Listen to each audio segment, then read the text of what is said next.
It's finally happening. This is huge. The New York Mets will be a formidable team in the second half of this baseball season, sitting just a half a game back of first place despite a half of many injuries and subpar performances. The Mets are right there. The trade deadline is quickly approaching, but let's not forget about who's on the roster right now.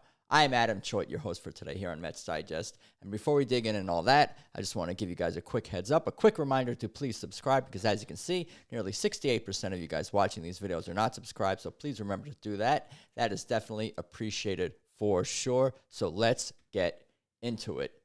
The Mets have dealt with plenty of injuries and disappointing halves. Sean Manaea just returned. Frankie Montas only had a few starts, and Griffin Canning is gone for the year. Vientos has not hit enough, and the Mets have gotten very little offense from the catcher.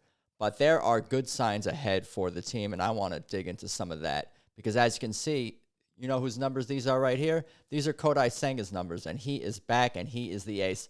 I know I talked about on a recent video hinting at that David Peterson, is the number one pitcher in the rotation and is the ace, but he is not the ace. We all know that Kodai is the ace. And in many ways, the Mets are lucky, and Mets fans, we should feel lucky because they have three aces at a lot of times. We got an all-star on our team in David Peterson this year, and Manaea was just lights out, electric last year, and Kodai is Kodai, and he is all of those descriptors too, as you can see by his fantastic numbers here. 1.18 career whip, 2.49 ERA. At first, when I looked at these stats, when I pulled them up, I'm like, 285 hits and 249 innings. That can't be right. And then I saw, oh, that is strikeouts.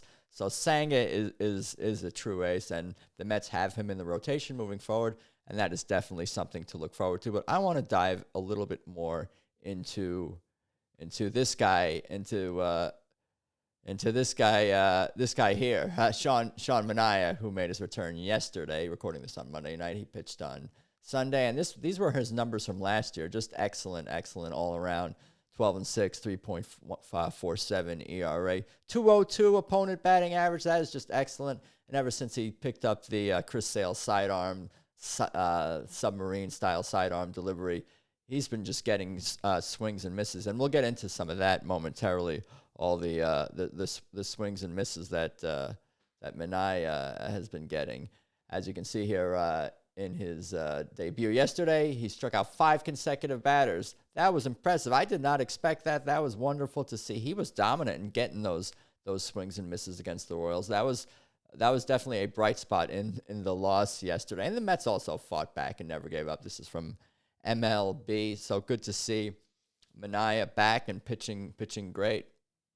Here's his the final line of his outing: 3 1/3, 5 runs, a run, no walks, and 7K. That will keep your whip down if you have no walks in the game. That's SNY_Mets, showing the stats of his very strong performance. And let's dive into some of the quotes from the performance we got here. It was really good to be back. Fastball, slider felt really good. Threw only one changeup to Bobby Witt Jr. Everything felt really good. That is from the man himself, Sean Manaea. So he's feeling good out there. That's what you want to hear. That's what you want to see him out there throwing and being comfortable out there, throwing all his pitches and getting those swings and misses and looking like the same pitcher from last year. That is something definitely exciting to look forward to with the Mets moving forward. We've got some more quotes here about Manaea's performance. Any concern of a velocity drop coming off injury were diminished, at least for one afternoon. Manaea averaged 93 on his fastball, up 0.8 miles per hour from 2024. More impressively, he threw a sweeper, 80.3 miles per hour on average, an increase of 2.6 miles per hour. With a whiff rate of 42% against the Royals, Manaea held steady his ability to miss bats with his lowered arm slot despite the lack of a high 90s fastball. That's Nick Kalansopoulos. Apologies, I'm sure I'm saying that incorrectly. That's from Mets Summarized online, and appreciate that from him. Those swing and misses on those sidearms, wonderful to see for sure. And I want to dig into a little bit more of the rotation, 3, 4, and 5, and what the Mets have to look forward to. But before we do that, let's just pull up one more time here Sean Manaea's numbers here. Where are they? We got him here somewhere. There he is. Yes, 4 career ERA, 1.2 WHIP career. That's his career ERA, which is impressive. They say 1.25 is kind of the sign, the benchmark for a decent pitcher. But even in a 1.25, 1.3 ERA, you can be a quality pitcher, as we'll dive into a little bit soon, talking about another Mets arm.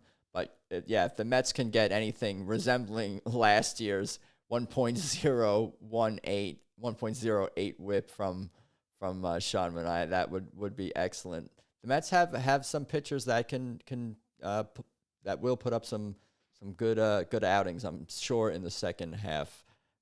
So that is Manaea's stats, and that here is David Peterson's numbers. All-star David Peterson, as you can see, an excellent year, 1.24 WHIP for him, 3.06 ERA. You got 93 strikeouts, less hits per innings pitched for Peterson, and that's for a pitcher that pitches 2 contacts. So that's definitely wonderful to see, and congratulations to him. I hope we get to see him in the All-Star game pitching tomorrow. That would be cool. Hopefully he gets an outing, get some time out there. I would think he would, given a first timer. Managers tend to be generous with playing time and getting some time out on the mound, especially for first timers. You want them to get out there and get some run for sure. And this is a Clay Holmes numbers, what we're looking at here.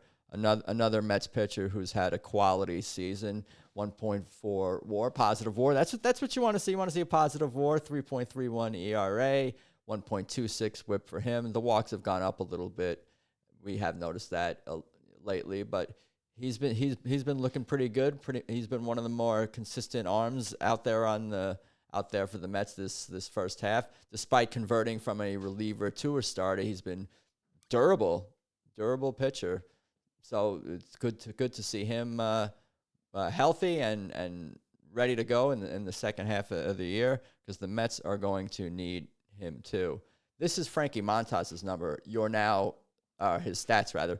Your 5 starter, and he had that one bad outing, so that's why his ERA is still over 5. But he pitched well last outing, and look at that WHIP, 1.17, excellent. And I'm sure the ERA and is going to come down as well. Let's see that WHIP stay at that low rate as well. That would be very nice to see too. But for a 5th starter, you know who he kind of reminds me of? He reminds me a little bit of Bartolo Colon when you think about it. A guy who's going to give up his fair share of hits throughout a game and will pitch to contact. But what you want to see is a guy who attacks the zone and makes the other team put the ball in play and force the issue. Rely on your defense, rely on your infield defense, get those double plays. So definitely good to see Frankie Montas back in the rotation with the Mets, because there were too many games, and this is something that they've commented on the broadcast a little bit, how the Mets have had their handful of having to call up AAA starters and do bullpen games, and some of the young arms David Stearns has determined are just not ready yet, or he is not ready to bring them up quite yet. So the Mets have had these bullpen games and bringing up starters that are just not really qualified to be pitchers at the major league level. So to see Frankie in the 5th spot in the rotation, that is definitely something that fans should appreciate it. And let's take a look. Something else looking forward here is also from Nick from Metsmerized. The Mets are now set up for the first time in 2025 with the top 5 members of the starting rotation all healthy at the same time. That's, of course, Griffin Canning aside, but with the trade deadline just 17 days away, the team now will have a clearer ability to assess starting pitching, if starting pitching will be on the list, along with the more obvious needs of a late-inning reliever and a bat to help a top-heavy lineup.